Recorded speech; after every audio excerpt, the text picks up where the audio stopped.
பண்றீங்க? என்ன பண்றேன், நடிக்கிறதுக்கு ரெடி ஆயிட்டு இருக்கிறேன்.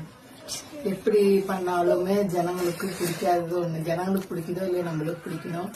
ஐயோ கல்யாணம் ஆயிடுச்சு, தாவணி போட போட்டுறாரு. அப்படி சொன்னா ஐயோ அவங்க வாய் சொல்லுது. புள்ள பெத்துட்ட, இதெல்லாம் தேவையா உனக்கு? எது பெத்தாலும் என்ன, கல்யாணம் ஆனா என்ன, அறகுறையாதான் நடிக்க கூடாது, டிசிப்ளினா ஒழுக்கமா நடிக்கலாம். உங்களுக்கு தாவணி பாவாடை ரொம்ப பிடிக்குமா?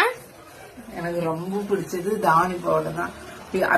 இத்தனைக்கும் சாரியில கட் பண்ணி தைச்சிட்டு இருக்கிறேன் ஒரு பைத்தியமா. ஆனா எனக்கு இது பிடிச்சிருக்கு, இதுல இன்ட்ரெஸ்ட். உங்களுக்கு பிடிச்சிருந்தா யார் யாருக்குலாம் தாவணி பாவாடை பிடிக்கும் ஒரு லைக் பண்ணுங்க, ஒரு கமெண்ட் பண்ணுங்க, பாக்கலாம். சாரி பிடிக்குமா? சாரியும் பிடிக்கும், நிறைய பிடிச்சது தாவணி பாவாடை. சுடிதார் எல்லாமே பிடிக்கும். ஆனா இதுக்கு மெனக்கெட்டு ரெடி ஆகுவேன். சூப்பரா ரெடி ஆகும்.